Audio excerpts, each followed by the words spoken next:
Good afternoon, everybody. Oh, my. Welcome. A special edition of the Anthony Gargano Show brought to you by Xfinity and, of course, the Bet Park Sportsbook online casino app.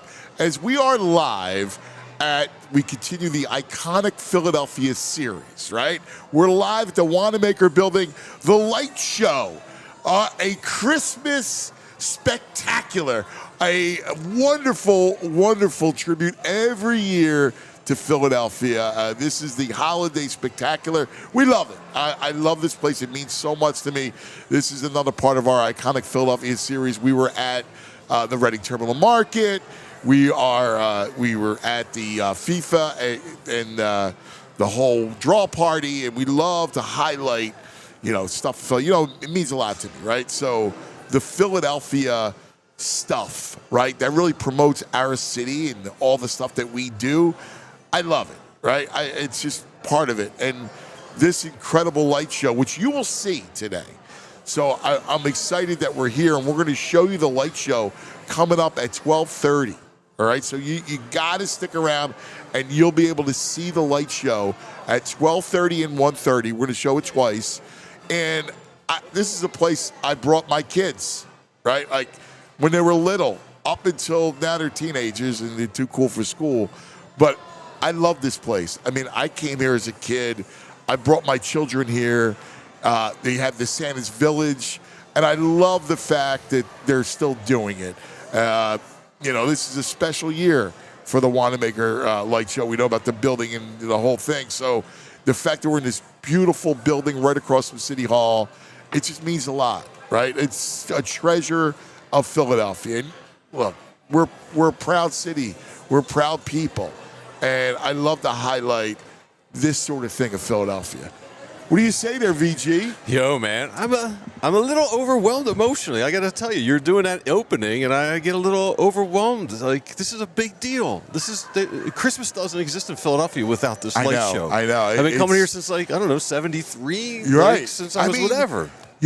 There's two things, right? When we think about the holiday season, it's the light show and Christmas Village, and it's the New Year's Day Mummers Parade. Absolutely. Right? Like, that's iconic Philadelphia. Yeah. That's what we're about, and we're open to the public. We moved the showtime today so that we could be open to the public, and everybody could see it. And we have a whole crowd here, and I feel the same way. I've kind of gotten all day. I was thinking about it all morning, and I'm thinking about my little boys and how they were little, and God, I could close my eyes and standing right here or right up top and that whole thing. Go Birds. Go Birds, baby.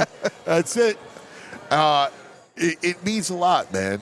It just does. I would come here. I'd do Christmas breakfast with Santa. We'd go to the shopping at the Village. And, I was telling Ben, the social media guy, he's never seen it. I was like, low expectations. This is from like the 60s. It's not high tech. But it's beautiful. Oh, it is beautiful, man. It's great, man. I know. I love the way it looks. Yeah, right? Like, you got the world's largest pipe organ. Looking up at this, and you can see people already with their phones out. People were lined up outside when I got here. Yeah, it's awesome. It's just such a part of the fabric of our city. It means so much. It's like, you think about it, right? The Eagles and sports, and the Wanamaker Building, and then Mummers Day Parade, like. This is all Philadelphia. It's got to say. I mean, I know they got plans for this, but I don't know. If I lived here, I wouldn't want this to go away. I would love to live in the building that has this every Christmas. I know. And this building is just so gorgeous. Magnificent. With its columns, right? So impressive. It is impressive. Yeah. The marble floors, stuff that they don't make anymore. It's the beauty of living in an old city, right? Like, it's one of the reasons why I always loved Europe, because of the history and the old. It matters. Yeah, it matters because there's ghosts, right? Yeah. Like it gives us perspective about our time on Earth. Yeah, like I hear people crap on going to France and Paris, but when you're in Paris, you're like, wow, I get it. This is an old joy. Like, there's a lot going on here. That's why I love when you're Italy in and Rome. Like, wow. And we're in Philadelphia, and this is, we're about to celebrate USA 250 where the country turns 250 years old, and Philadelphia will be at the front and center of the whole celebration. We're ready for it. You know, Philly's in a great spot. I think Philly's ready to show off. Yeah, I do believe that. I believe that our town should be leading the way for the celebration of the country. Yeah. Like, we were the first city. We were the first capital. No matter what those creeps in the Northeast say. In New England, yeah, get out of here. D.C., they move it now. They didn't sign no declaration up there. They signed it right here. No. Right here. We have the oldest living street in Elfreth's Alley. Yes. Right? We might have the oldest tavern now, the Ton Tavern or whatever's back open again. Yeah, we do our first post office. This is it. Right. This is about Philadelphia pride. It's go Birds and it's go Philadelphia in so many ways. Yeah, I wonder what young people. I'll be curious to see when Ben sees the light show what his reaction is. So Ben is our social media guy, and here's Ethan. Yeah, Ethan, have you been here before, Ethan? Ethan's our great intern. We love him. I'm curious if transplants come and are like, what? This is the late show that they get excited about, or if they can appreciate. Yes, us transplants like the light show. I'm talking about from like Ohio or New York. Andrew, you're from Doylestown. You're from Bucks County. Yeah. You're not a transplant. Some would say there's that. a lot of New Yorkers down here now. And, you know, they like to crap on some of the stuff we do. Well, they can go crap somewhere else. Yeah. Yeah. This thing needs the tech part of it. Get out. Like, there's plenty of that, right? You can find it everywhere. Something that is a treasure as this, right? And it feels, it's weird because the hustle bustle of life, right? You're doing your thing, you're doing everything. It sometimes it doesn't feel like Christmas. Like,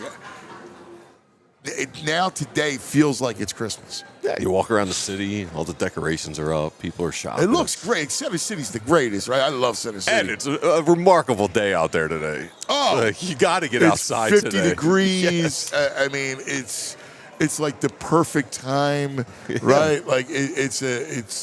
It's beautiful. Take a walk.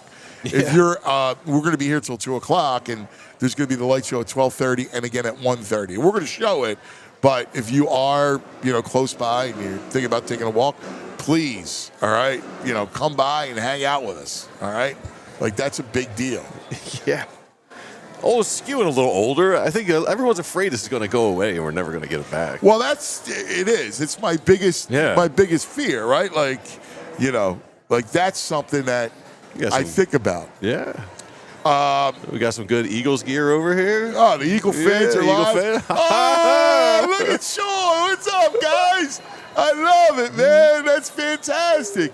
Come on by. Come on. We got to see it. Come over here so we can see it. By the way,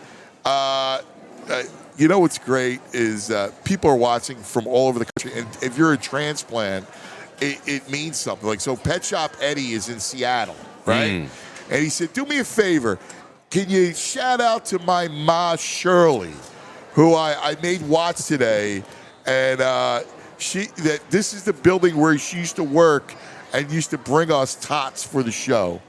Isn't that awesome? Awesome, yeah. Here's my boy Sean. Oh my God, it's great to see you. Look great, man.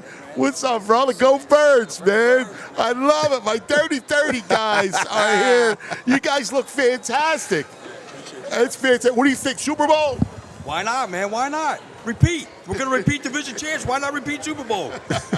Hey, we're resting up, man. We're going to be playoffs. We're going to turn it on like a switch. I'm telling you. And I'm thinking defense, right? Like, this defense is so good. It's so real that, you can win a defense. As long as the offense just gives you enough, I think you can power through. Don't make mistakes. We get Jalen quarterback with 2 healthy shoulders like that. Boy, I tell you what, it's going to be wrecking houses out there, brother. Wrecking houses. Nakobe Dean, I'm telling you, he's so ready to just dominate now. It's his turn. And our defense, 75 yards we gave up in one game. That's it, 75 yards. Nakobe Dean's playing MVP level right now. He's playing out of his mind. Yes. And remember, everybody was talking about getting rid of him next year on time. I tell you what, they better resign him. Yeah. Contract that boy, man. Get him back in him. Get him back in the house, man. Let's do it. Can I get a chant from you guys? Absolutely. This is the greatest. E-A-G-L-E-S, Eagles! Go Birds! I love it, man. You want to talk about a Philadelphia tradition? And, He's even got the midnight green shoelaces. The boys are the best. I love these guys, man. They are Merry Christmas, boys. It's so cool.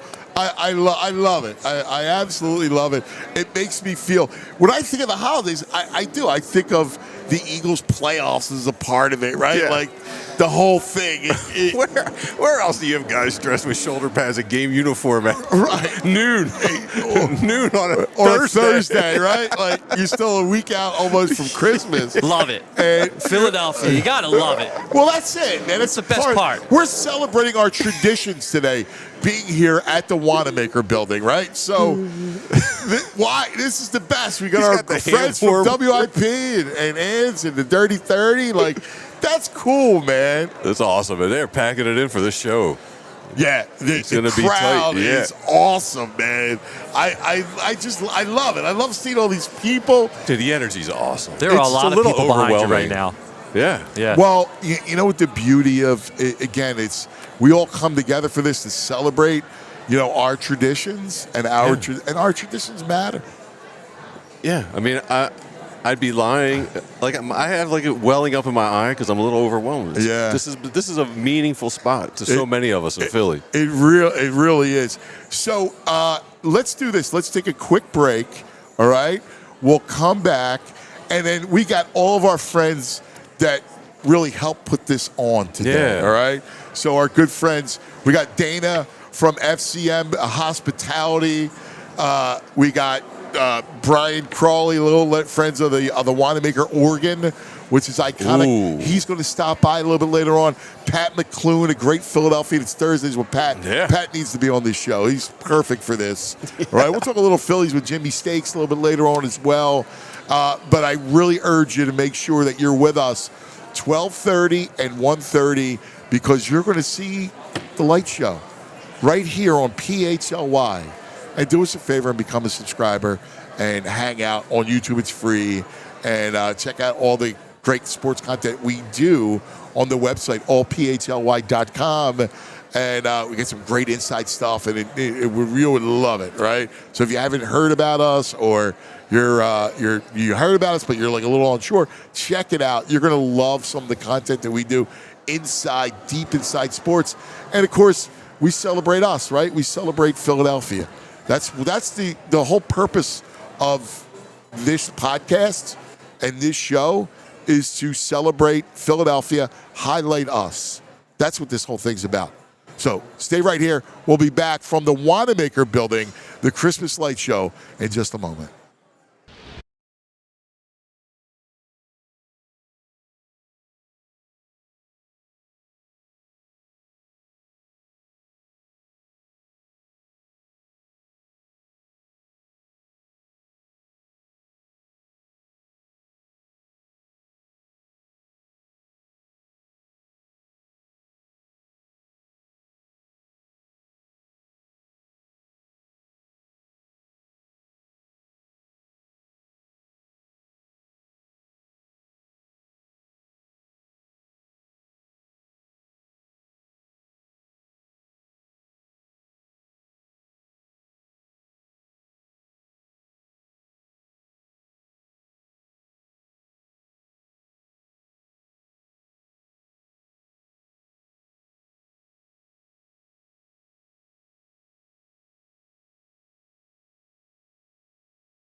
Hey, welcome back as we are live at the Wanamaker Light Show. This is such a great time, a privilege to be here as we celebrate a Philadelphia tradition. Listen, well, you got VG. I want to introduce Dana Canalichio. Damn, I messed close. up. I know. Canalichio. He's a fake Paisan. He doesn't know. Shut up. I had it earlier, Canalichio. Dane, by the way, we're from like 6 blocks away from each other. Oh, brother, here we go. So, Dane, here we go. What's the corner bar? Is from McLone's. It's from FCM Hospitality. 4 Corners? 4 Corners. Ah, I love 4 Corners. Yeah. So this is such an awesome thing. First of all, thank you for being a part of making sure that this thing continued this year. It's like tradition, right? Yeah. It's a privilege for us to be invited to do this. Yeah, we're glad to be here. Tell us about the process and how this thing came about. Well, at the Visitor Center in Philadelphia, kind of raised money to do it, and then we work with them on other locations, Liberty Garden, by the Liberty Bell, pop-up stuff. And so we were like, what goes well with a like Christmas show? Some food and beverage. It's perfect. Right? You guys do incredible stuff. You have an amazing spread out in front of us. So what do we got, Dane? Yeah, you tell so us. this is just a portion of what we offer here. When you come in for the show, you could grab a drink, grab some food. We got to have a soft pretzel. And then we have, this is a mac and cheese cone, which is neat. Oh, you just a walk around. Look at that. Yeah. That's so Mac cool. and cheese? Mac and cheese. Oh, Walk man. around cone. What's that inside? What is that? It's just bacon stuffed mac and cheese. It's a little delicious. flaky crust? We have our charcuterie board. Wow, Just oh, a nice that's my little stuff. Yeah, easy that's picking. perfect. Love Look at that. charcuterie Perfect. boards. Look at that. Turkey and mashed potato. We carry this big giant turkey leg. So it's just kind really? of fun I stuff. love that. That's quick and easy to walk around as you're shopping and looking at the light show. And then you got to have your desserts. We have our bark brownie. This is a chocolate shot. So it's mint mocha, and it's actually you can eat the shot glass. Oh, my God. How cool is that? That's fun. And then you have to have your cocktails. So we have our mistletoe margarita, we have sangria, our s'mores hot this chocolate. is the mistletoe margarita? Yes, that's All our right. number one favorite here. Man, that turkey's delicious. Oh, my God. That's delicious. Yeah. So you got to come down, watch the show, and I feel like it is the Christmas margarita. It's unbelievable. It's right, like fantastic. cranberry and cinnamon. It's good. Yeah, it's got a perfect taste to it. Oh my God! I see. This is great because it's festive. I was talking about you grew up in South Philadelphia. I'm sure you came here as a kid, right? Yes, it was tradition. You had to come down. You saw Santa's Village. I took my kids. I take my. Now they're teenagers, right? So it's hard. But I used to take them every year to see Santa here and the light show. And there's something about the traditions of Philadelphia. Tradition, yeah. Right? Yeah. Love it, especially South Philly. Yeah, well, come on. Right? Come on, give me a pound of Come it. on, man. I'm 3rd and Bainbridge. Yes, right. I'm South Philly. Close enough. He's from the Northeast. The idea of the Christmas and the holidays in Philadelphia, between New Year's Day, the Mother's Day Parade, right? This incredible building, this is what we're kind of about. And the Eagles, right? And the birds. Isn't that like you're representing? Always representing. Yeah, Like, people I work with don't understand. Like, you need a day after New Year's Day off when you're from Philly because the party is New Year's Day in the evening down in 2 Street. That's where the party actually Always got to is. go down 2 Street afterwards. Do you remember, so growing up, right, like what we would do is every house on New Year's Day would have, everybody would make the roast pork. Roast pork. Right. Soup. Which you know is the wedding soup. Escadole soup. Right. My mother would make pepperoni bread, like stromboli too. Oh, yeah. Right. Yeah. Like Yeah. it was. And it's open house. People just come They in and come out right, all walking day. in all day long. Grabbing, get a glass of wine. Right. Shot, Wishing each other shot New Year or Sambuca. something. Yeah. Yeah. When we were delicious. kids, we would run around the parade and you could try to kiss as many girls as you could because it was good luck. Yeah. You would say that. Did you think it was good luck? Well, could you imagine doing that now? It was a special time. Like the holidays are always special, and I don't know. It's a happy place for me. Yeah.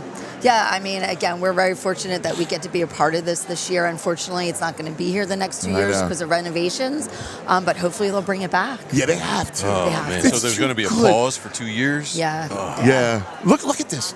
Look at this crowd. Yeah, they're all right? getting ready for the show to go on. I know, it's great. In about 8 minutes, we're going to have the show. So tell me a little bit about Four Corners and kind of what other projects you got going on in the city. So, I mean, FCM Hospitality been around for 30 years. We've run some of the most amazing bars in the city. Right now, Morgan's Pier is my baby. Yeah. So you did such a great job with Morgan's Pier. Yeah, it's so much fun. It's so great. I mean, we just had 14 seasons now. We're closed for the season.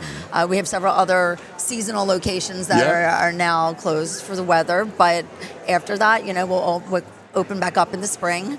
But right now, after all this dies down, then there's New Year's Eve. And we have several locations hosting big parties on New Year's Eve. Lucy's Sports Bar, that was old school. We brought it back. Yeah, I love that. 17th Love and the return of Chestnut. Lucy. Yeah. It's so fun. It's great. So we're having a big party there. Craft Hall, which is our other sports bar, but that's very family-oriented, family-friendly. You bring your Which kids. I love that, right? I love having both, right? It's great. You bring your kids. You watch the Eagles, and the kids play in the playground. Yeah.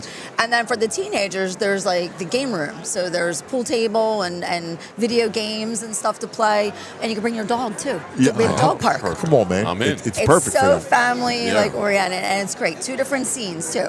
But we are doing at Craft Hall on New Year's Eve Morgan's Pier takeover. So it's really Morgan's Pier's party, but they're throwing it inside of Craft Hall. nice. Oh, that's so cool. Tickets are on sale online, $79. Cheap. What's Cheap the for web? New Year's Tell us Eve? the website. Yeah.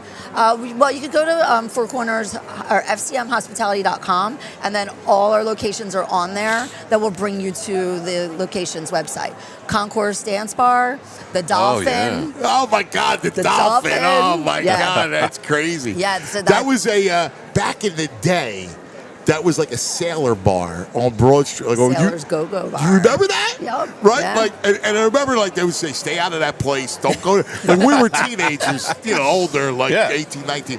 They're like, "Don't go to the Dolphin. That's bad news over there." And now it's become a great place, a cool spot. Yeah, I've been there recently. It's a fun spot. Yeah, it's fun. It's a good place to go dance. Yes. It's fun. And then we have what I like to say, some of our nicer places like Harper's Garden. So romantic, nice dinner, good for beautiful. good groups, beautiful. Yeah. And Lola's Garden. Lola's Garden's out in Ardmore. Oh, so that's nice. a little further outside in the suburbs. But again, beautiful space. All these places are great for events. Like it's fun. Oh, that's awesome. This is outrageous. The mac and cheese with the bacon mixed in with it. What is this Outrageous. one, by the way? It's a s'mores hot A chocolate. s'mores hot shot. Yeah. Oh my God, Mike Anthony would love that. Man. Your VG would love that. What are you talking about? So we're entering a big year in Philadelphia, right? It's USA 250. We're going to be the centerpiece of the nation's celebration. Crazy, right? Right? It's gonna, like you want to talk about Morgan's Pier this summer. We're at the World Cup, right? So it's going to be. There's going to be tons of people coming in. It's going to be an influx. So much We're the going on. host of the party. This is like right up your alley, right? Because we're this already trying. We're already preparing. Right? It's Like, gonna this is be the host of the party. nuts. It's going to be nuts. And between FIFA and 4th of July and MLB, All-Star, it's going to be nonstop for 40 days of craziness in the city. But we're looking forward to it. We're already, booking events, booking watch parties. Will you guys try and create menus to different countries that are here? We might. Yeah, We might. that'd It's be a good all right. idea. Yeah. Look at that. Great idea. Look at that. Well, we got Croatia, we got France, we got Brazil. Yeah. Right? Yeah. Some fun. Ecuador. Like, it's going to be some good stuff. Yeah, it's so exciting. Who's not excited for what's to come. Right. Right. It's going to be Should awesome. be a great year for Philadelphia. Yeah, we're excited. I can't wait. We're counting down. We're 4 minutes away. I feel like I'm waiting for the ball to drop. Right, of the light show. Yes. Right. Yeah, and that's exactly it. I got that great, I can't wait for this. Because I haven't seen it this year, right? Yeah. So, I can't wait to just sit back and So watch all my it. workers here know it by heart now, and they can sing every word to every song over and over. Do you have any family, kids, or anybody come here? No, I don't, unfortunately. Yeah. Me neither. You know, but yeah. This piece is it just means something, right? That's why I'm so excited for what, you guys have done. And it's going to run now through Christmas Eve. Yeah, through Christmas Eve. Yeah. So there's get down plenty here. of time. Yeah. You got to experience, again, a 2-year pause on it while the building gets renovated. But make sure you're here before Christmas Eve. You got to experience this, okay? It means something. And then you can sample, you make a day of it, and you have all this great food. Yeah, there's tourist attractions where this food is really good. No. That Yeah, turkey. Who picks the menu? That turkey is. So we have our culinary director, Jack. Yeah. All right, Jack. and Shout out to Jack. Yeah, he's here. He's here somewhere. There's Jack. No, Jack. Great job, Great Jack. job with the food, Jack. Cool stuff, man. I love that. That's great stuff, Jack. Yeah. Excellent. Yeah, so he comes up with the menus, and some of these items we do serve at, Walnut Garden is ours too, in Rittenhouse Square. Yeah. And it's a winter wonderland right now, and all this food is there. That's open the weekend after Christmas, so it's a great place to go down and still have the spirit and the decorations and enjoy all that. So, Dane, what do you think? Are we getting back to the Super Bowl? yeah, I already booked my flight and everything. Let's go. You are a true fan. You're a true Eagles fan. Yeah. Who got you into football? Wait, I'm sorry. Who got you into football? How long have you been an Eagles? I'm since you were a little girl? born and raised South Philly. It's like you just pop out and you're automatic fan, right? It's a part of it. Yeah. No, but I've been traveling a lot. I go to a lot of away games. Do you? Yeah. That's My goal is awesome. to go to every stadium. Wow. I got 3 left. Seriously? 3 left. Are you So. serious? What's your favorite? My favorite role, LA's new stadium's Yeah. amazing, Yeah. right? Yeah. SoFi. I used to love Detroit, believe it or not. No, Like, no, it was a Ford nice- Field's cool It was place. a nice stadium. Yeah. So, yeah. Have you been to Lambeau? Yeah. Did you like Lambeau? It was all right. Yeah. She didn't like it. Too cold. Was it cold when you went? That was September, All so right. it was fine. But I have Cleveland, Cincinnati, and Buffalo left. All right. Oh man, a little Rust Belt I action. love pretty much. it. All the like the. Are you going to go to Buffalo Bills game? I'm planning on it. Yeah. I just don't want to have to shovel my seat out of the snow. That's what I'm holding back on. Listen, But- we'll take our mafia against their mafia. Yeah, that's why I want to go and check it out. I might not jump on a table, but I want to go check it out. All right, we are getting ready for the light show. Dana, thank you. Oh, thanks for having me. What a This is so pleasure. fun. You're This is awesome. great. Here it is. All right. The iconic Wanamaker's light show. Enjoy it.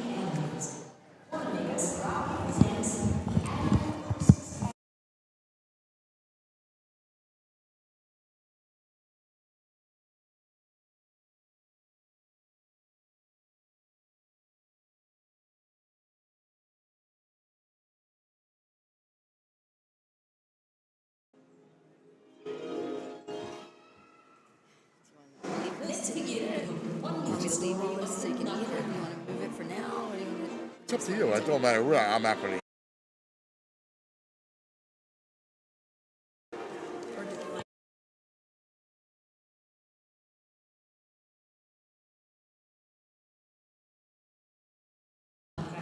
Very much. Because he could crack nuts between his teeth.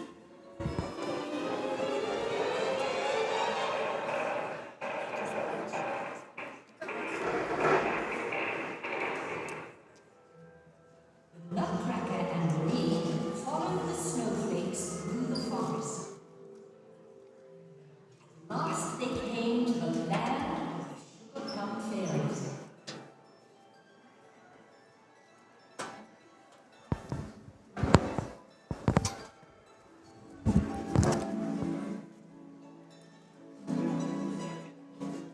The wave of her wand, the Sugar Plum Fairy Queen transformed the Nutcracker and Marie into a beautiful princess. And all the sugar plum fairies danced with happiness.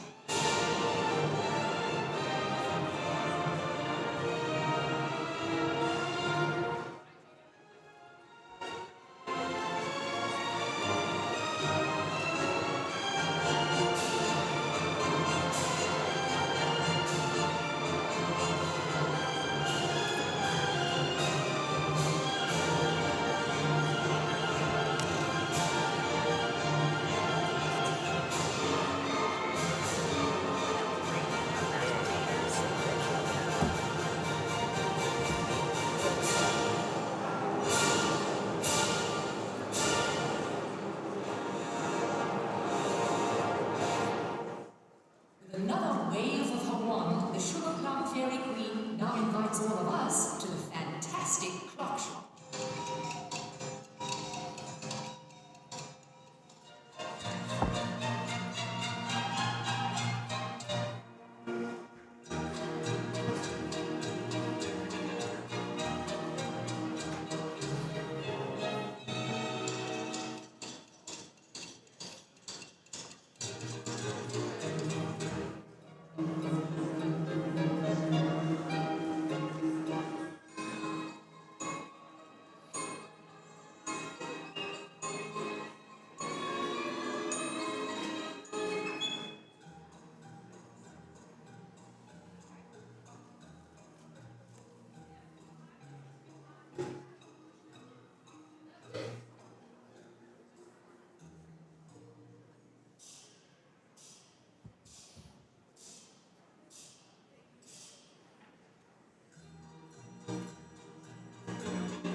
Wow. Wow.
Cherry Hill Kia.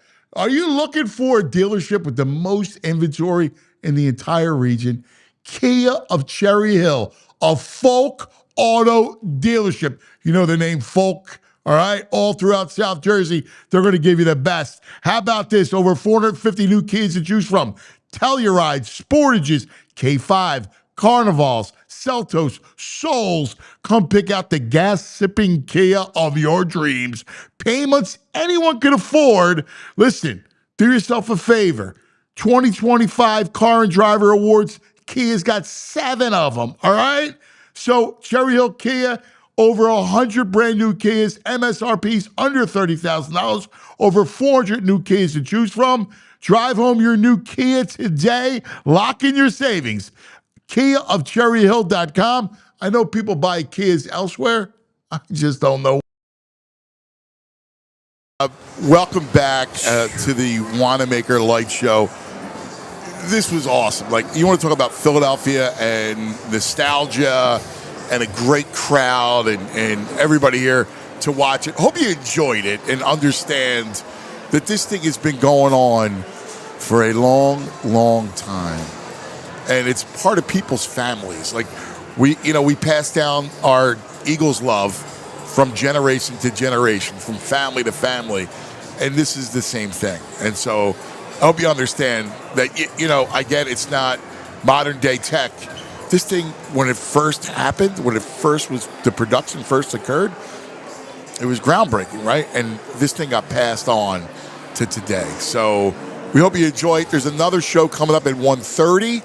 It was funny. My buddy Toot said, I got a tear in my eye. Dude, I'm telling you, I'm super overwhelmed here. It's magnificent. I know. I'm just thinking people flocked to New York City for the tree. Right. Rockefeller. It's like, come on. This destroys that for tradition and fun and holidays. Yeah, I felt the same way. I had a tear. I had a tear. Yeah. I was texting my wife. I was like, I'm thinking about the boys when they were little. Right. And she's like, oh, you're a mush. Yeah, man. Oh, my mom just texted, brought tears to her eyes. Yeah. I'm glad. I'm glad we're able to do this. And once again, 1:30 will be the second showing. But Thursday, we always have our buddy Pat McLoone, the former editor of the Daily News, and one of the great Philadelphians. And we talk often a lot about our city and the history of the city. We need people like Pat to keep this spirit alive, and pass it down from generation. Like an oral tradition, right? Yeah. From pass it down to generation. So it's the perfect day to welcome our friend Pat McLoone from the editor's desk. Good afternoon, Pat. Extra, read all about it. This just in, ladies and gentlemen, and all the ships at sea. It's time for headlines from the editor's desk with Pat McLoone. Hey, buddy. I'm jealous, boys. You guys are right where you need to be. That's a beautiful thing. I give you a lot of credit, Anthony. You always drive stuff toward places like the Wanamaker Building and the Reading Terminal, stuff that's really about the essence of Philadelphia. And, people enjoy that, and it's really great. We love our town, man. We need to do stuff like this. We need to highlight this stuff. It's important. It's important to our psyche, our pride, our togetherness as Philadelphians. I just think it's so important. And you're the perfect guy. I'm so happy that it was a Thursday so you could join us. And it's the home of the Eagle Wanamakers. Yes. And Yes. there is you talked about it's not high tech, but this blows high tech out of the water. There is a certain regalness and nobility and charm about that whole thing. Pat, you're right, because I was behind the organ and the science and craftsmanship behind the organ that is powering that show. That stuff couldn't be duplicated today. You got just keeping the upkeep on that is incredible. I'm very happy to hear.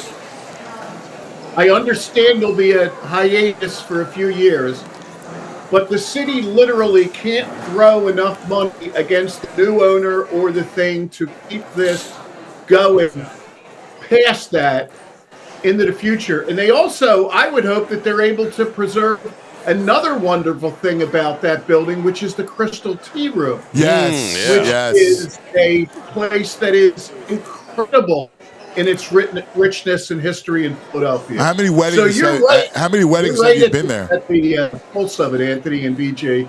It's good to see us down there. Oh my God! You had the perfect word, nobility. Well, I was thinking. I love majestic. that word. When that pipe organ comes Yes. on, There's a nobility to the show, to that organ, to this building. And, yes.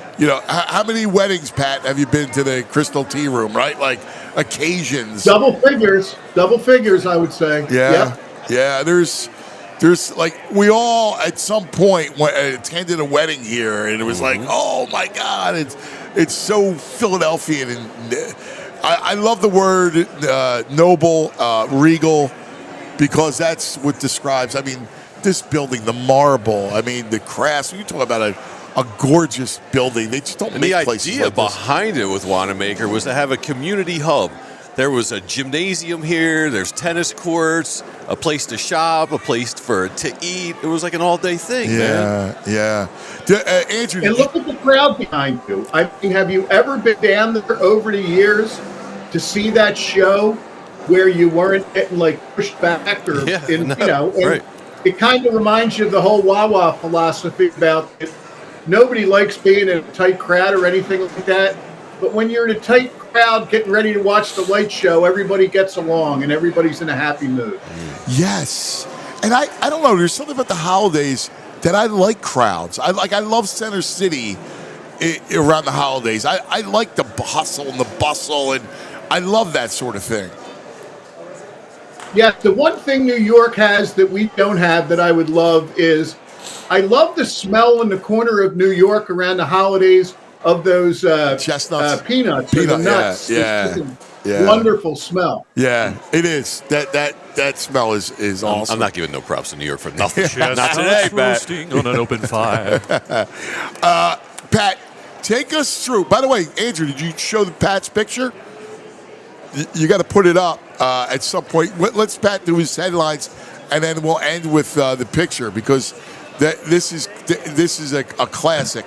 Pat, take us through the headlines of the week. Here's what we have, and we can roll through them pretty quickly today.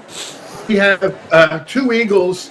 Eagles down the stretch, Eagles defense. We have an NFL category, a college football playoff category, and a local college football category, which we don't do that often. Let's go local college football to begin with. Let's get right at it, and let me tell you what, Nick Sirianni, who does know his stuff, is wearing a Villanova football shirt at his press conference today, I saw. And let's give the Wildcats credit. They're in the semifinals. And our headline on that is Wanted, a student section. Because boy, it's Villanova pulling out all the stops to try to get the students to get back there for this game. Villanova is hosting Illinois State on, there it is, Christmas at Villanova Stadium. And they're hosting Illinois State 7:30 Saturday. And the winner goes to the national championship, which is awesome. Villanova has won the national championship before. They won it, I think it was 2009. Their big player there was a guy named Matt Caesar, went on to play Major League Baseball for a few years. But, you know, Villanova's had a couple of great games. They beat Lehigh. Then they beat Tarleton State, which is new to that. The team from Texas that has the Eagles receiver this year, who's from there. And they won that game down there. And but the thing that's funny about it is, there you go. Thank you, Andrew. Look at what they're throwing at everybody. You got $2 beers, and you got free food trucks, and a chance for a $500 shopping spree. Down at the bottom, it says register to extend your dorm stay. They're doing everything they can to get students there. $2 hot dogs, federal chicken, Santa hat giveaway. Villanova is gearing up, trying to get people there, and hopefully everybody is of one mind, rooting for them to win. The winner gets the winner of the Montana State game, which that won't be easy. Here's an interesting thing about it, Villanova. When they won in 2009, Anthony, they beat North Dakota State, Carson Wentz's squad. Yeah. Since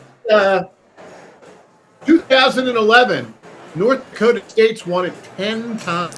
Wow.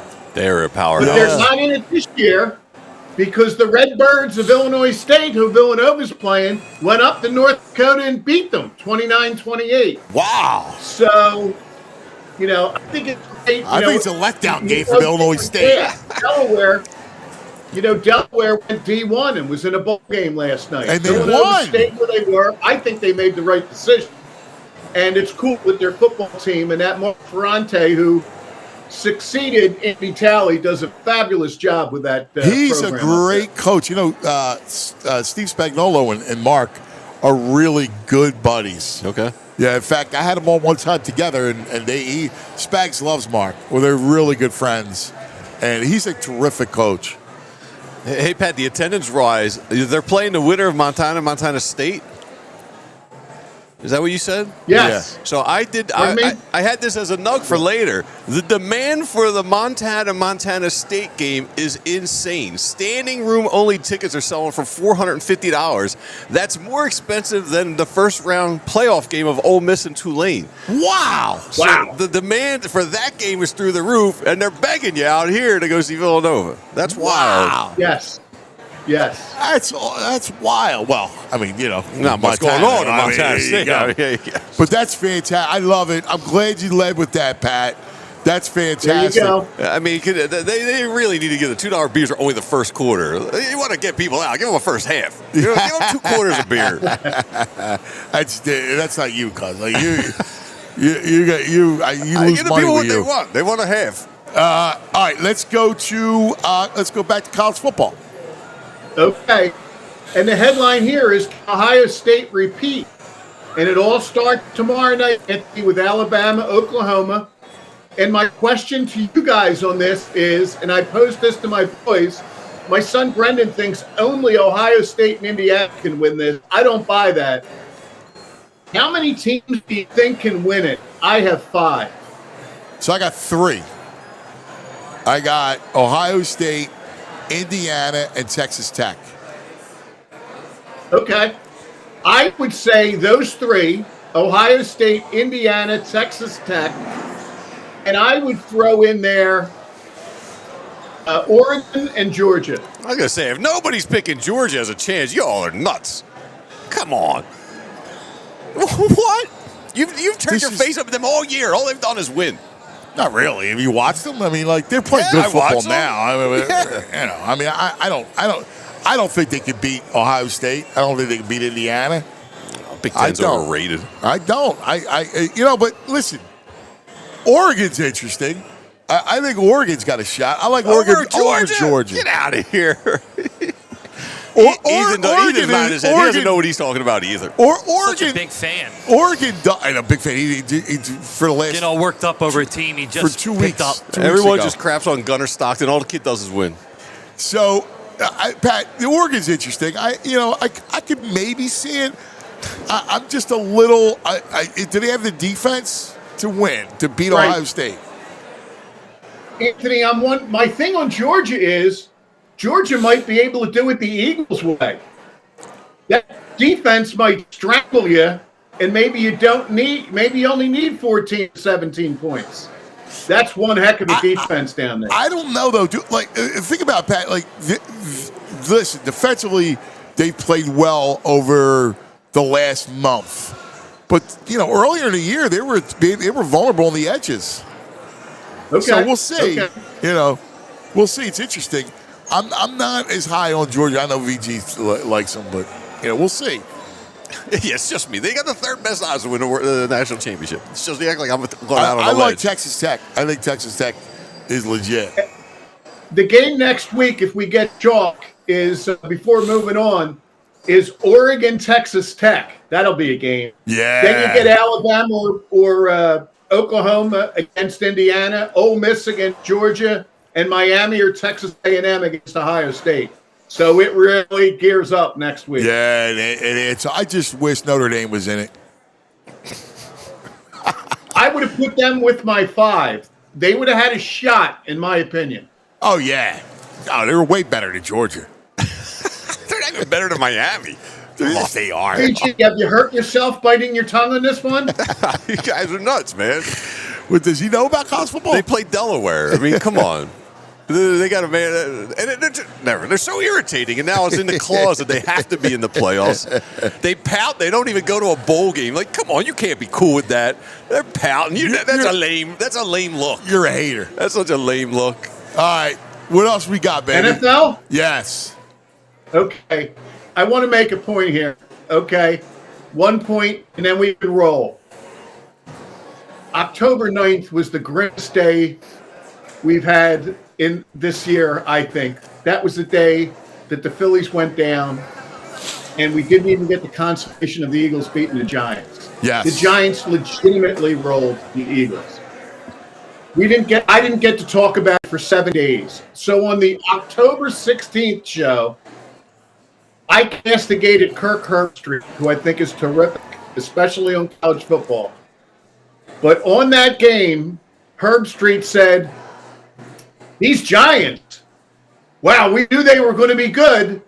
We didn't know they were going to be that good this fast." And so on the 16th, I said, "Come on, man, you're looking at a 6-11 team.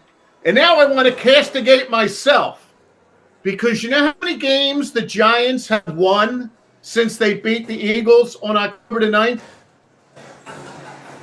Go for Zero. Zero. Zero.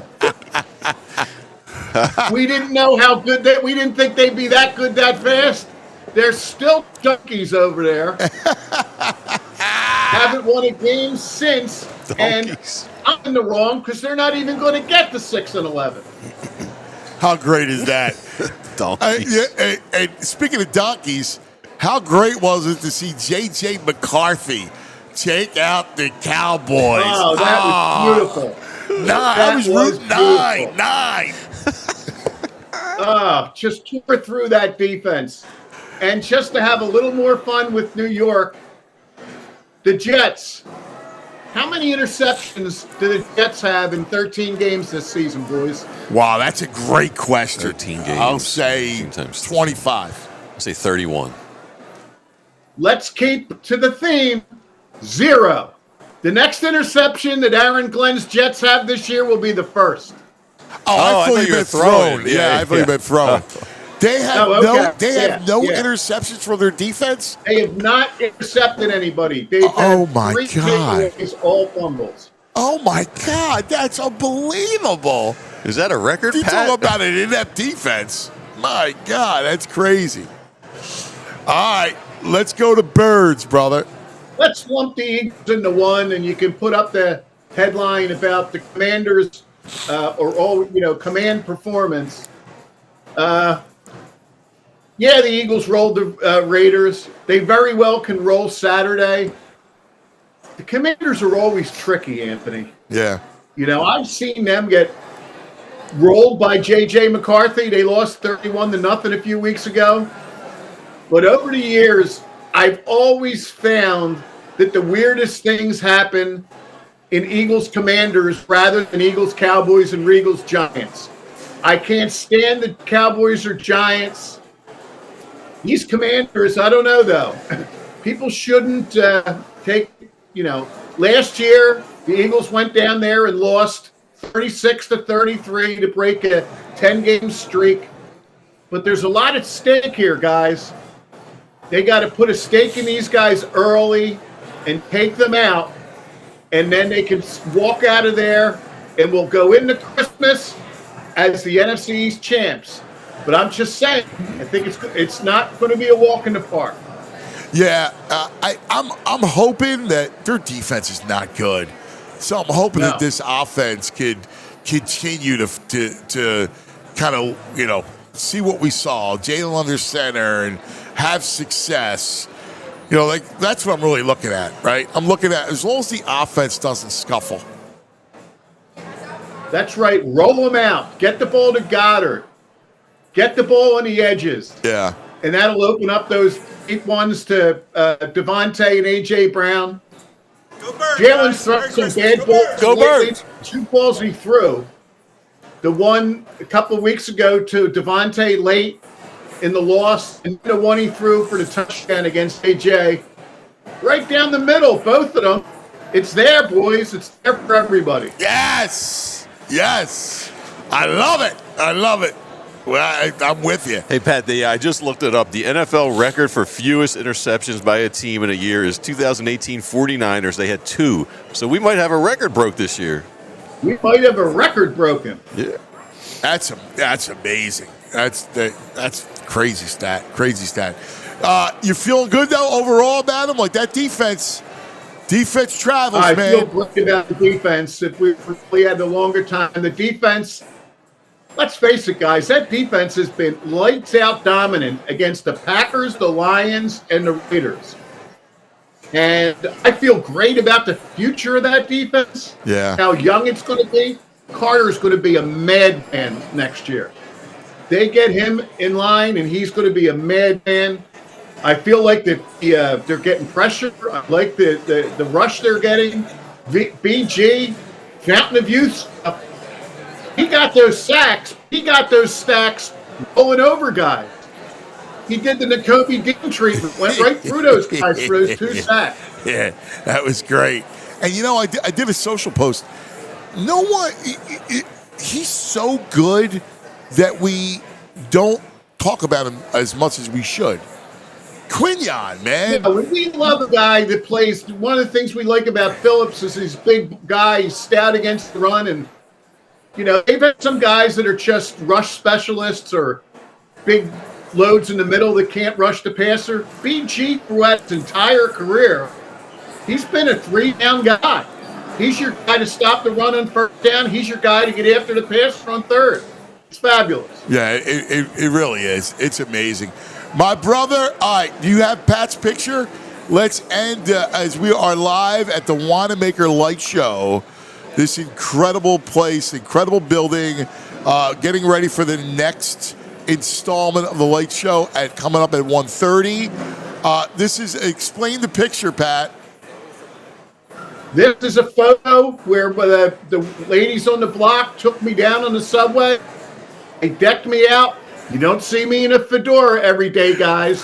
But that photo is right where you are. That was taken in Wanamaker's, I'm going to guess, 1965 or 1966. And you can imagine the stuff going through a little kid's head. And that's the same stuff that's going through the little kid's head that are going to be behind you all day looking at that show. I saw that show then, and it means just as much to me today, guys. That's a awesome. Great photo. Looks like you're working a case down here. That's right. I was working a case. Yep, a little bump show. Watch out, kid. They're going to shoot your eye out. You don't want that for Christmas, kid. That's right. I love it. I love it. What a great keep picture. Your eyes open, boys. I'll come down to see you on Monday. Yeah, can't wait. Bobcat's going to be there looking for you. Yeah, Can't wait. Yeah, brother. It's going to be great. We're at the Reading Terminal Market. The Philadelphia Iconic Series continues on Monday to celebrate the holidays from the Reading Terminal Market. Pat, we love you, brother. Thank you. Have a great day down there, guys. Thanks again for having me. Take Appreciate care. it, brother. All right, let's take a quick TO. We'll come back. I got to get some Phillies in because of all the stuff that's been happening this week. Yesterday, Brad Keller from the Pirates. I like that sneaky signing for Really the happy Phillies. about that. Yeah, I like it. So we got our buddy Jimmy Stakes coming up next to talk some fightings right after this. Picture this, a fan cave that actually feels like your dream setup. Thanks to Ashley, that could be real because we're giving away a $2,500 Ashley Furniture gift card. You can go big on a sectional, add some stylish pieces, or trick out your space for game day. It's all up to you. Just visit ashleyfancave.com and see if you're eligible. Fill out the form, boom, you're entered. It's that simple. Enter now and you might be watching the next big game in a fan cave built by you, courtesy of Ashley. Hey, gang, give the gift of entertainment this holiday season. Oh, man, you got national headliners at the Excite Center at Parks Casino. Makes a great gift. Parks Casino is something for everyone's entertainment taste. January 16th, Queensryche. March 6th, Candlebox. April 3rd, Cheap Trick. Coming up Friday night, Aaron Lewis and the Stateliners. Saturday, January 17th, Grand Funk Railroad. January 31st, the Marshall Tucker Band and Jefferson Starship. Saturday, February 7th, Piano Men Generations, a tribute to Elton John and Billy Joel. Saturday, March 14th, Tracy Morgan. Oh, my. How about Saturday, April 18th, Melissa Etheridge? ParksCasino.com to buy tickets for all these incredible shows, man. You got to be 21, gambling problem, call 1-800-GAMBLER. Parks Casino, this is how you win. Picture this, a fan cave that actually feels like your dream setup. Thanks to Ashley, that could be real because we're giving away a $2,500 Ashley Furniture gift card. You can go big on a sectional, add some stylish pieces, or trick out your space for game day. It's all up to you. Just visit ashleyfancave.com and see if you're eligible. Fill out the form, boom, you're entered. It's that simple. Enter now and you might be watching the next big game in a fan cave built by you, courtesy of Ashley. All right, welcome back to the Wanamaker Building, the Wanamaker Light Show. Another installment coming up in about 20 minutes. You're going to get to see the light show again, the iconic Philadelphia tradition of the Wanamaker Christmas Light Show. Hey, one quick note, just came over the presses. Thanks to Pat for sharing it with me. The Commanders will be without left tackle Laramie Tunsil on Saturday. That's a big deal. Their left tackle, Laramie Tunsil, who's terrific, will not play because of an oblique. So he's out. Time to feast, baby. For this defense to feast. This will be the third week now in a row where they're playing beat up or really bad offensive lines. So yeah, just keep it rolling. Keep it rolling, man. I think I'm expecting a double-digit route. Yeah, I think they roll. I think they win out the season pretty easily. Oh no, my bad. They're going to struggle against the Bills. Yeah. They'll win these two games against the Commanders. Anyway, all right, let's welcome another Philadelphia tradition. We love them. Been covering the Phillies for a long time here. All right, so there's some good stuff happening. What's the cups for? Oh, it's the holidays. I'm going to sit back and talk some baseball with you and Jimmy. We're going to drink some eggnog. So, give me a steak on the Xfinity mobile call-in line. Give me that Jimmy Steaks. Steaks. Give me a steak. Give me a steak. What do you say, my brother? How you doing, guys? Jimmy. Merry Christmas, buddy. Merry Christmas. Merry Christmas to you. I just got a little haircut. Oh, nice. All of them or just one? All of them. You hate that joke. That's so stupid. That is a bad joke. Such a bad joke. It's so dumb. We're at the Wanamaker Christmas light show, which is It's a good one. Yeah. I took the kids there once. It's great. I bet you did, man. It's a Philadelphia tradition, and I love the traditions in this city. I know how much you appreciate making this part of your professional life, and you're coming here and staying here. The traditions of Philly? Yeah. Yeah, I mean, honestly, I've been here like over 30 years now, and really, I love it. And it's a big, huge city that feels like a small town. So I love it. Yeah, I love the fact that you appreciate it so much. All right, big week for the Phillies. Can I just tell you, Adolis Garcia, I like him. I think, let me make my case and then let's see what you think. I think he has a bounce back. Here's a guy that playing in an air-conditioned ballpark, the ball doesn't move out there.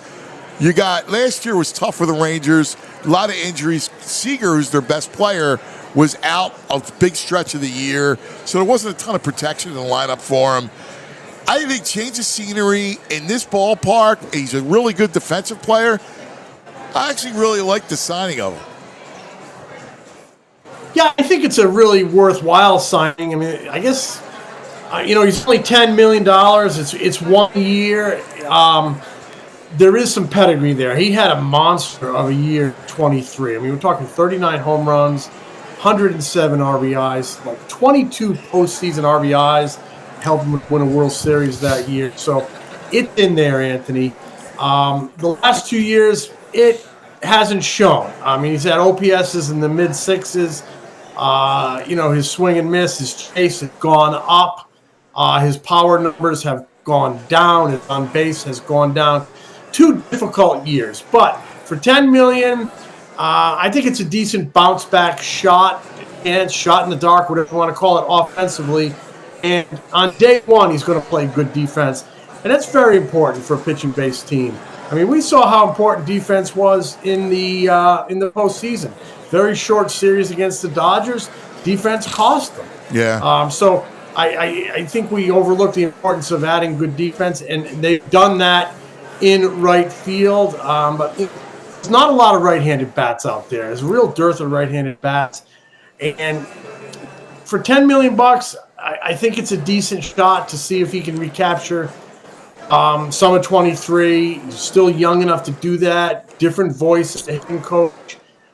Different, change of scenery. And the ballpark, man, the ballpark is a big deal. Like, the ball doesn't travel in Texas, that air-conditioned place. He should roll out of bed and hit 25 home runs for his team. And there's value in that. Yes. I'm with you. Can I ask you, is it just bad luck? When you look at his numbers, his barrel percentage, his hard hit percentage is really decent, and his average exit velo is really high. So he's hitting the ball. Those are all good. Yeah, so is it just a case maybe he had some bad luck last year with the ball? I think he creates a lot of his own bad luck by expanding his strike zone and chasing stuff off the strike zone. Swing and miss and becoming is bad. Swing and miss and chasing off the zone. When you chase off the zone, you become easy to pitch to. Okay, pitchers know how to exploit that. These pitching coaches and the game planners, they use analytics and whatnot to identify the chasers, and they match it up with a pitch that you can throw out of the zone and exploit that chase. So he's got to narrow down his strike zone, bring the ball over the plate. Dombrowski and Rob Thompson the other day said, he needs to stop trying to do too much. So in a lineup where you have the National League home run king, where you have a great player like Bryce Harper, where you have the National League batting champion, maybe he doesn't try to do too much. Down in the lineup a little bit, maybe 6-ish. I think all of those factors could point to some type of a rebound. They really, if he would have a rebound season, he would really, really help this team. They need a right-handed bat. They need power. They were below, the mid-mark in the National League and all Major League Baseball last year. Bottom half in power. And in this yard. And they need a little more of that because, Kyle Schwarber's not going to hit 56 every year. And I put stock, like you mentioned, you're in the same lineup, Schwarber, Harper, Turner. And if you look at Texas's lineup last year, it took a huge hit because Seager was out for a lot. He's the shortstop. He's got all kinds of left-handed pop. They struggled to hit last year. Here's what I'm going to say. I'm going to say he felt pressure to produce down there with Seager being out. Because you see here, he saw the greatest amount of fastballs out of the zone than any other qualified hitter. So Well, he's that's my trying point to make about- something happen. That's my point about putting the lineup around you. That's what I'm betting on. That matters. At least it always mattered to me. Like who's hitting in front of you, who's hitting behind you, the situation. Yeah, and Harper gets a lot of pitches out of the zone because Right. So it's Barry Bonds saw he got a lot of pitches out of the zone, but his plate discipline was so awesome. He never chased. Okay, I'll take the walk. There needs to be more of that in this line. You don't want to pitch to me? I'm going to go 90 feet down to first base and let the next guy. There is value, great value in having base runners. So, it needs to be a lineup that is more, even though they took some strides last year in their selectivity, especially at the top of the order with Turner, they need more of it. Get selective, don't chase, get on first base, let the next guy do it. We'll see if Dallas Garcia. I'm thinking Aroldis Chapman. I'm sorry. We'll see what he can do. I think it's for $10 million, and that's kind of what I felt like with their budget in the outfield. Like they had one kind of chip to play in the outfield at $10 million. That's kind of that slot they had there for Kepler last year. So he's the latest guy to try it. At least he plays good defense. At least he's a right-handed bat. At least he's done it in the past before. Maybe he can do it one more year. You need one good year out of him because, this is the age of this team is up. High odometer reading on this team. Winning curve right now.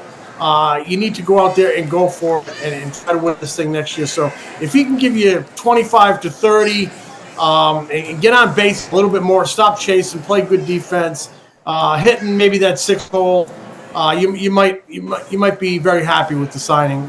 We'll see. Time will tell. You got him in his 6th hole? That's interesting, huh? Yeah, I'm curious. I had him higher. I had him in cleanup. I think Maybe higher. Maybe higher.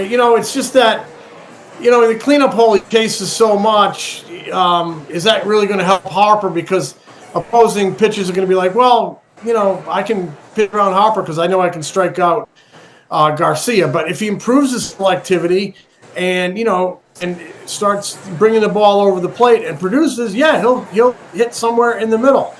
More toward But I think it depends a lot on what they do in 1, 2, 3. Because is this the year Rob Thompson takes Schwarber? He's hit 1 and 2 since he's been here. Is Rob has indicated that Schwarber might hit 4 because it's so important to protect Harper. So if you put him 4th behind Harper, where you could probably do that because he hits left-handers so well. Not going to be scared of that late game left-handed reliever eating him up because he hits lefties. So maybe that's what they do. So, but then who becomes the number 2 hitter? That's the thing. I mean, that's one of the issues. Bryce is what you go Bryce, Schwarber, Garcia. I like that. And you're going lefty. Yeah, that's a lot of lefties. 3 lefties in a row. I'll tell you what. If two. It's Trey's right, then you got lefty back to right. I think so Schwarber protecting Harper. But if you went, who would you go to? Harper. I go Trey Turner. He said Harper. Trey, Harper, Schwarber, Garcia. The thing is, Bryce likes to hit 3. But it might be a situation where they hit him 2. I'll tell you, it would be great, and I'm not suggesting it's going to happen, but if Bryson Stott had taken that step forward and become a leadoff man, because now you got a lefty, you can go try second, then the two left-handed bats, and maybe it happens someday. He did show a lot of improvement in the second half after he made that adjustment, but what they do with Garcia may depend on how Rob lines up the top 3, and where Harper hits and where Schwarber I just don't know who else you have that you would put in the top 4. I know you don't like Bohm there. I don't want JT the reason Bohm hits there is because at least he's going to give you some contact. He doesn't give you a pop though. No, that's why I can't hit him 4. I mean, if you told me he was hitting second, that could be a possibility. Doesn't run well, but hey, Schwarber's hit there, doesn't run well. That could be a possibility as well. But so that time will tell. I think Garcia is not ideal with the chase at 4, but he certainly could be there when he's on. could be 5, could be 6. Either way, it's going to be kind of what you would call an RBI hole. So a sneaky signing yesterday was Brad Keller in the bullpen. I think he gives you another good right-handed arm, and I like that. I thought that was a sneaky good signing.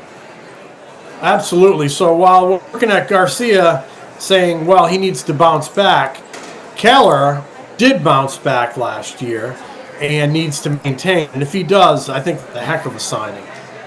Because they had been looking for somebody, a right-hander who could be tough on righties, and he is death on righties. You know, he's throws that four-seamer, but he also is sweeper, slider, and those are very appealing to teams these days. Guys who can move that ball that way against right-handed hitters. So, an absolutely very good signing, something they really needed because, the uncertainty around Orion Kirkring, who's, one of your leverage right-handers, maybe your only leverage right-hander other than Duran, the closer, your only leverage setup right-hander. So he adds depth there, and there's Kirkring's a question mark because he had a tough time last year. He didn't take that step forward that they thought they would. Tough time with inherited runners. We know what happened in October, so I think it's a great piece of insurance, and even actually it's a strength for them. To me, Keller is a strength. Now you got Alvarado from the left side, and you got Keller from the right side that you can use in the 8th inning to get the ball to Duran. You two other lefties in Strom and Banks, and you got Kirkring. Hopefully that can put something together and rebound. Things are shaping up out there. I don't know that unit might still be in flux. Yeah, I'm thinking they're going to move Strom. I still think they're moving Strom. Too much around. They could. Yeah.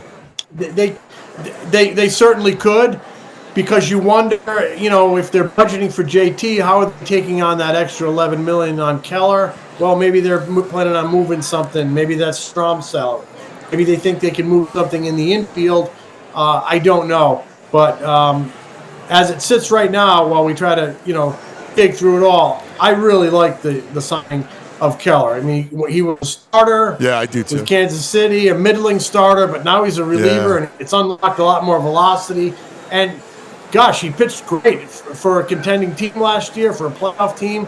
And it's something to build on. He's throwing harder.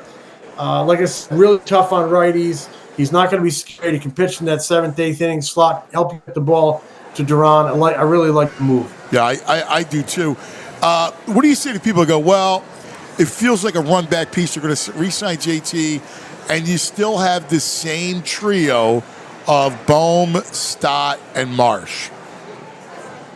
For now, you do. I'm sure their ears are open on all three. They're going to have a young center fielder. That's going to be different. They're going to have a different right fielder, a different guy in the bullpen in Keller. You're probably going to see Painter really early. There are elements of the team that are going to be new, but I know people are going to yell and scream that they're running it back. But to me, I wanted Kyle Schwarber back. To me, I want JT Realmuto back. I think they're that important. They're that important to what you want to do. I'm not looking to blow up a 96-win team because they had a bad week in October. Yes, they had a bad week in October the year before and the year before. It happens. They out-hit the Dodgers, which is sounds funny because neither team really hit. The offense was lacking on both sides, but Phillies out-hit the Dodgers. They out-pitched the Dodgers.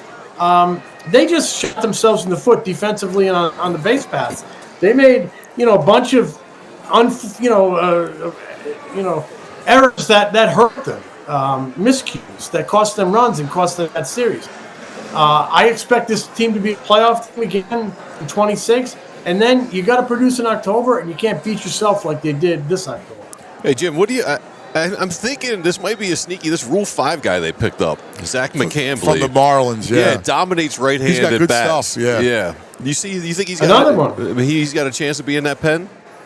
Oh yeah. Yeah, they're going to give him a really good. They have to. Rule 5. Oh, you're right. They're going to. Yeah, they'll give him a really good look in spring training.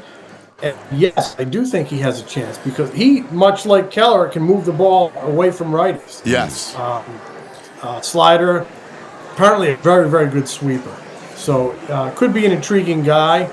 Pennsylvania kid. I'm sure he's fired up to try to make this team. And this is the land of opportunity in that bullpen. There's going to be probably 3 spots open. You have last thing for me is, do you have anything on Bader? Is that, you think that's done? I do, and I'll say this: if he's out there on February 10th, and all of a sudden his 3-year demand or 3-year ask at $15 million per year is down to 1 year, and maybe they've moved something off the roster, cleared up some payroll. If he becomes a 1-year deal, then maybe. But I think that would be in the winter if he's lingering out there, and I'm not sure that's going to happen. I think he probably gets his multi-year deal before that. But if he's lingering out there, I think I could see them taking a 1-year shot at him and saying, okay, you're going back, you're going to play center field, and we'll work in Crawford in left field. But for now, they're going to give Crawford a look in center field. But the construction of this team, we got a lot of weeks to go in the winter, a lot of weeks to go before opening day, and a lot of weeks to go before the trade deadline. And to me, that is when the final stroke of team construction is done at the trade deadline, as you get this team ready to play in October. Yeah, I'm with you, buddy. I am. Listen, Stakes, great stuff as always. Monday, Reading Terminal Market. You're going to hang with us. I'll be there. I missed Thanksgiving because I had a head cold. I couldn't shake, but I'm looking forward to seeing you on Monday and going over and getting a cannoli. You're going to eat, all right? Don't eat before you come, all right? Because there's going to be a lot of food, a lot of great stuff. You're going to go nuts. You as a foodie will love on Monday, okay? Well, I can't wait. I'll see you on Monday, and you'll know me. I'll be the tall, good-looking guy when I come. The big guns. Thanks, brother. We appreciate it. Jimmy Stakes on the Xfinity Mobile call-in line. One more quick Phillies note. Francisco Renteria, they signed him, 16-year-old. He's a top-rated international outfielder. At 15, he played in the Venezuelan Pro League with men and went 8 for 28 with 2 doubles. The kid's got raw power, they're saying. That's going to be the next great outfielder in 8 years. You know what? After Jalen Ortiz, I'll take that with a grain of salt. You haven't even touched your eggnog. They were here with the holidays. Yeah. So here we go. We're getting ready for the light show. This is a great opportunity for you guys to watch the iconic Wanamaker light show. About to start in a moment. This is awesome, dude. I just absolutely love it. It's the best. The crowd's ready. The feels phones like Christmas. The phones are ready. Like the crowd's ready. The phones are ready. Like everybody's ready to go look at it. It does. It's Christmas in Philadelphia. It's this great tradition that our town has had for years and years and years. You saw Pat, like when he was in 1965. I think Pat was working on this when they were building it. This is part of Philadelphia lore. Here it is. Enjoy it.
David Clockshop. It's time for a thrilling sleigh ride in the sky.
Meg's going to be here.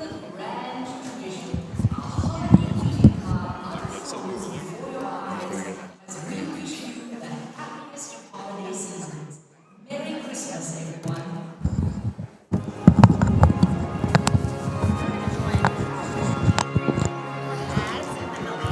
Perfect.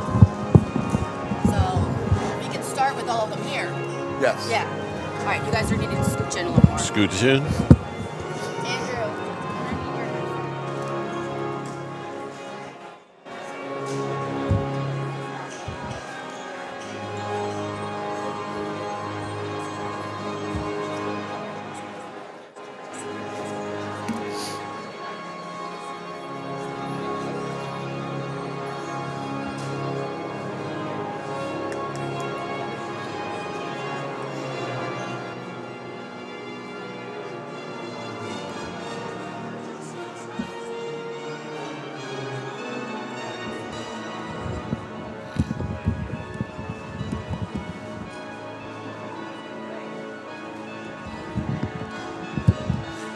So we're just going to go commercial right after this. We're going to go to commercial and then we'll come back.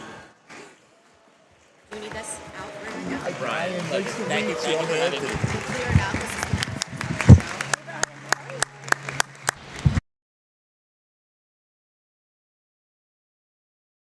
Looking for something truly unforgettable this year? I've got the perfect idea. You got to check out the incredible work from Philadelphia sports artist Jordan Spector over at SpectorSportsArt.com. I personally own one of Jordan's pieces myself, and trust me, these aren't just posters you hang on the wall. These are museum-level works of the greatest moments and icons in Philly sports history. His collections come in prints, canvases, and even athlete partner trading cards. And get this, one of the newest cards actually includes a piece of Brandon Graham's real game-worn jersey from that matchup in New Orleans. Remember against the Chiefs? It doesn't get more authentic than that. If you got a diehard sports fan in your life, or if you just want to treat yourself, this is the kind of gift they'll talk about forever. So you want to head over right now to SpectorSportsArt.com. That's SpectorSportsArt.com and grab something epic for the Philly fan in your life. Hey, you know that moment when you realize you've left your favorite sunglasses at the beach, on the roof of your car, at a gas station 3 states away? Well, I've been there too. I left my favorite pair of sunglasses in a hotel in Toronto, in another country. And then I was a little hesitant to bring my sunglasses anywhere. So don't be like me, and you don't have to be, because Shady Rays changes the game. When I found Shady Rays, I was like, what? These glasses, they're made for real life. Seriously good looking. They're polarized, durable, and they're not stupidly expensive. And here's the crazy part. If you lose them or break them, even on day one, Shady Rays will send you a brand new pair, no guilt trip, just replacements. So now I actually wear my sunglasses without fear. I go on hikes, mosh pits at concerts, on the boat, wherever. Because Shady Rays is the eyewear that has your back. So we've teamed up with Shady Rays to bring you an exclusive offer. Head over to ShadyRays.com. Use the promo code PHLY for 35% off polarized glasses. And try for yourself the shades rated 5 stars by over 300,000 people. All right, welcome back to the Wanamaker Light Show. I hope you enjoyed it. It's such a beautiful Philadelphia tradition with us, with VG and myself. Brian Cawley, who is the Friends of the Wanamaker Oregon, and my dear friend Meg Kane, of course, CEO of Philadelphia World Cup FIFA Soccer. First, Meg, I want to cry. I know. The Wanamaker Light Show is such a Philadelphia icon, and to see it, all these people here. It's Thursday afternoon. I know. Jam-packed. I mean, I'm having flashbacks of being a little girl, right? When my grandparents first brought me, they would tuck me in right near the ladies' shoe section to watch, right? And it was just such a wonderful tradition. So I feel so inspired and so grateful, especially to Catherine Ott-Lovell, our fearless leader, who has championed this with the Philadelphia Visitor Center Corporation for helping to keep this tradition alive. I know. It's part so of the charm. It really is. Brian, thank you for being here. Absolutely. I mean, what a beautiful moment to see these people.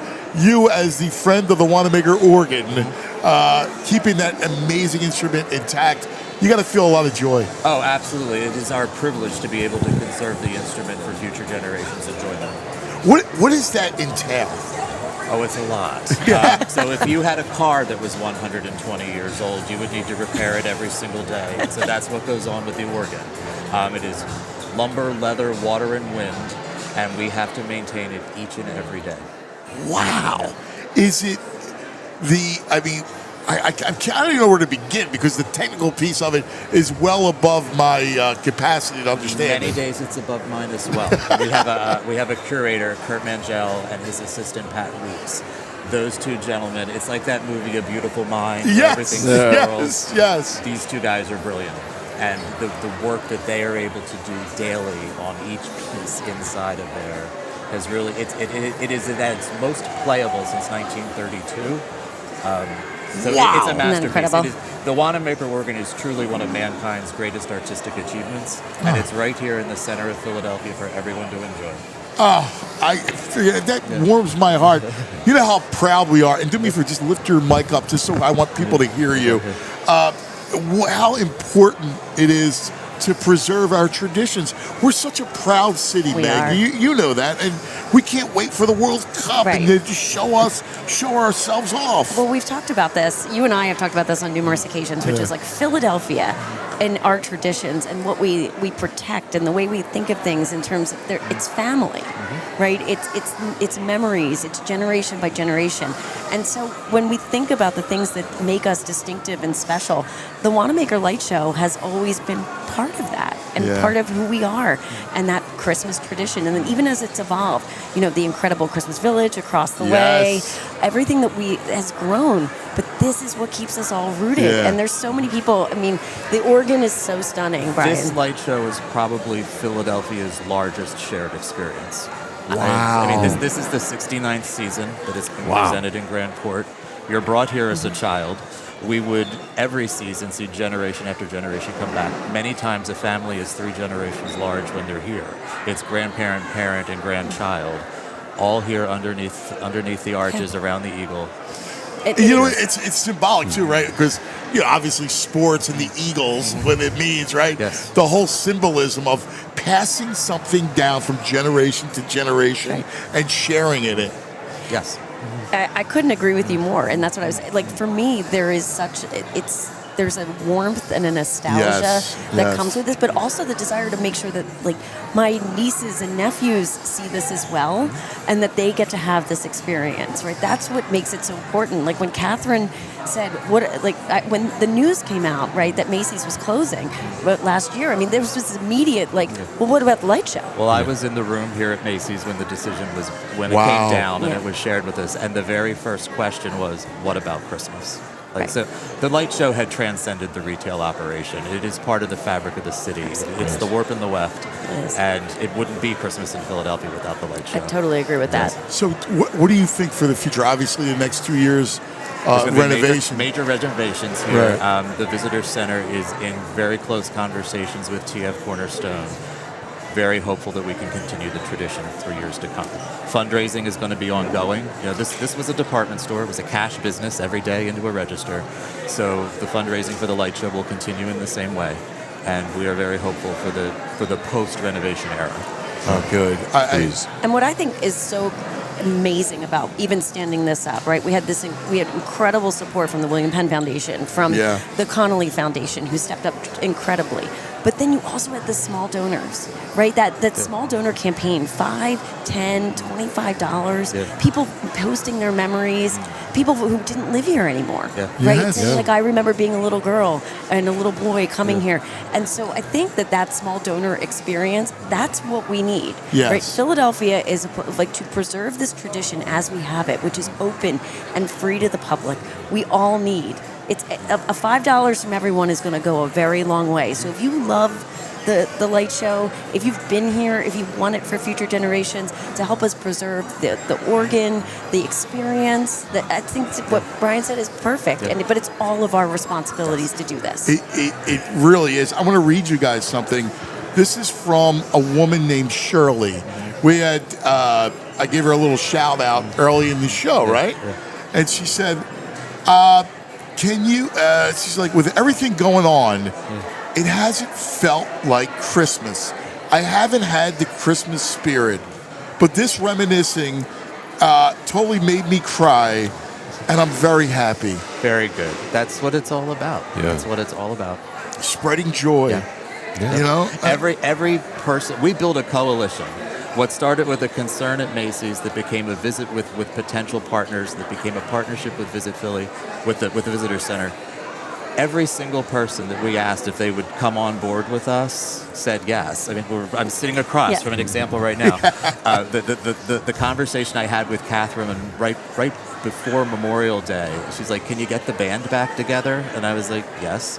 I went home. I wrote 3 emails in 20 minutes, and 10 minutes later, I had 3 yeses. Nobody said no. Everybody that we said, "Can you come help us save the light show?" said yes. You'd have to be a real Grinch not to. Yeah, I mean, come on.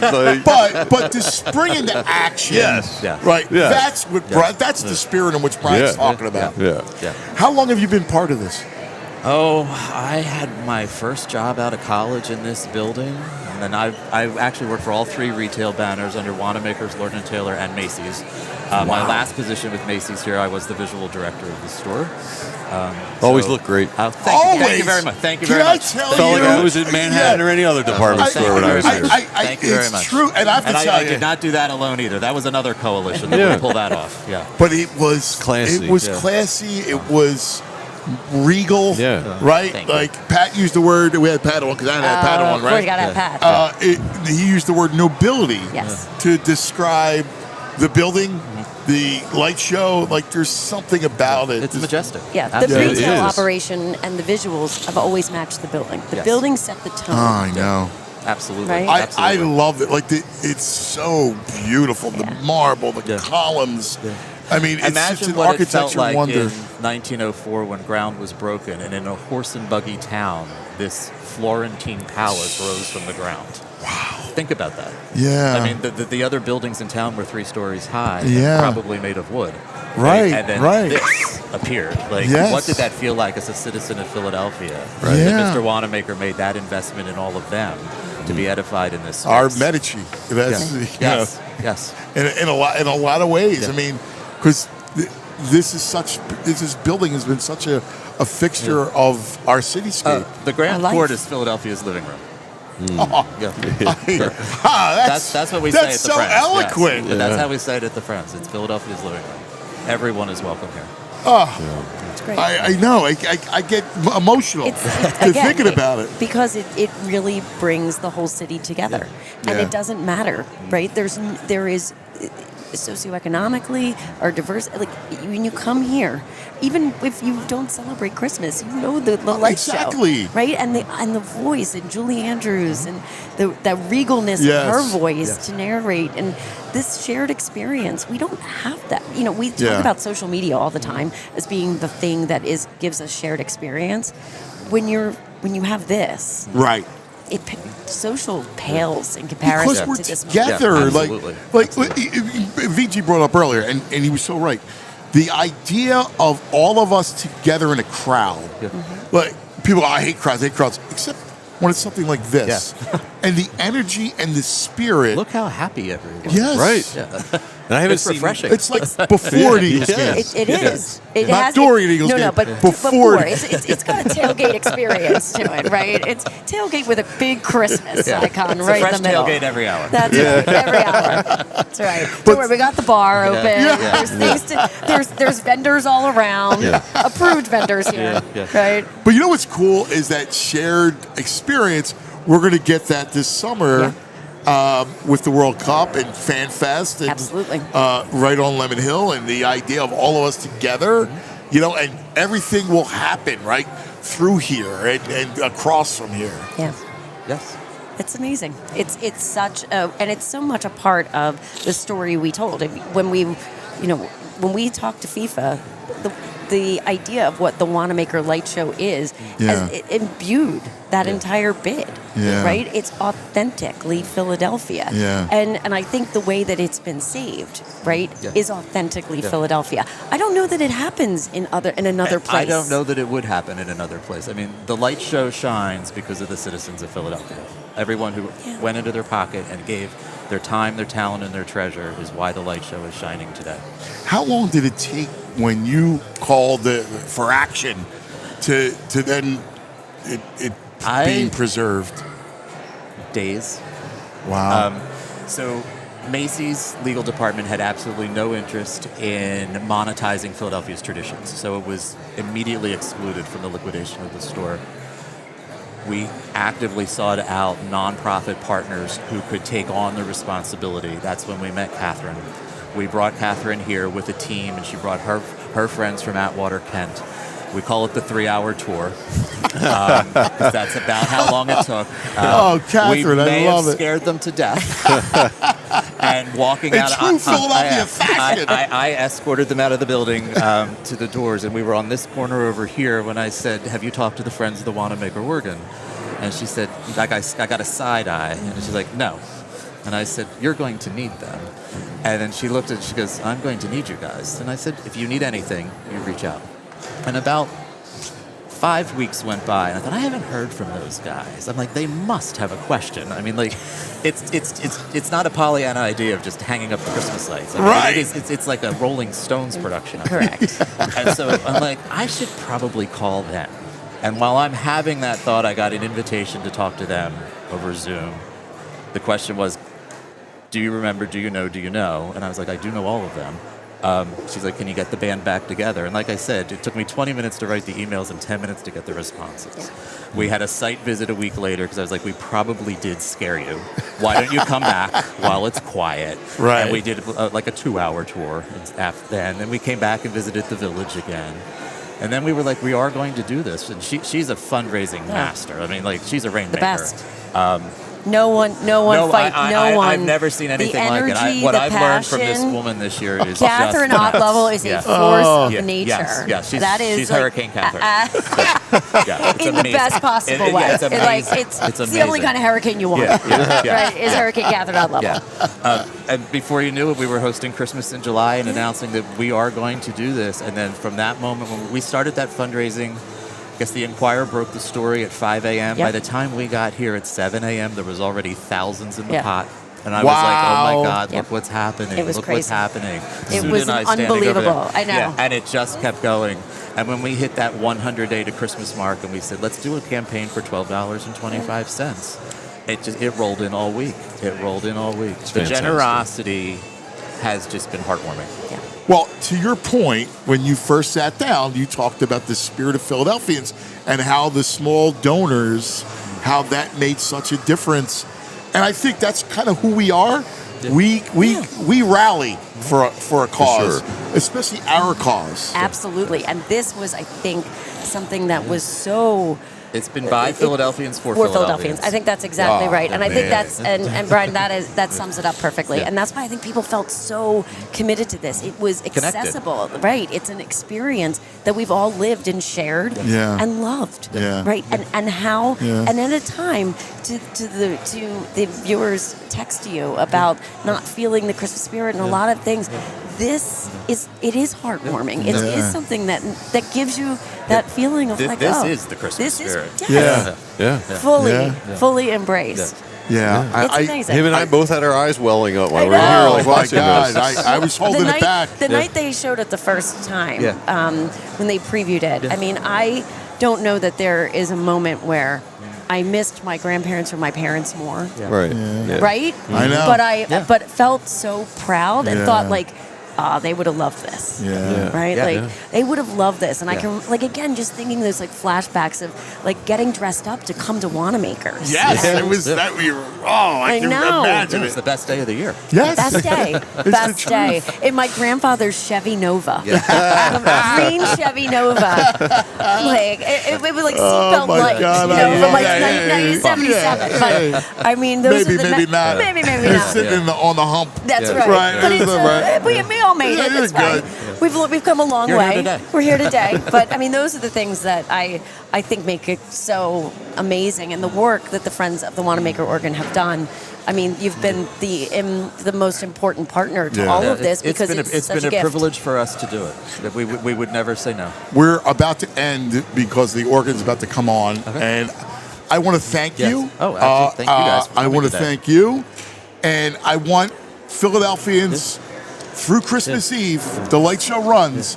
Make sure you come here and pay homage to this incredible Philadelphia tradition. It wouldn't be Christmas without a gift. So from the Visitor Center and the Friends to you guys. That's beautiful. Oh, Look man. at that. Light show that's hats. You guys got fantastic. merch? I will be wearing this. And all of those proceeds go on to the ongoing care of the light show. Oh, they got hoodies down Thank here. you. Yeah. You It's can do all your beautiful. Christmas shopping. Make sure you come here, okay? We love you guys. Thank you for joining us on this very special broadcast. We'll see you in the morning. We all silly like the mayor.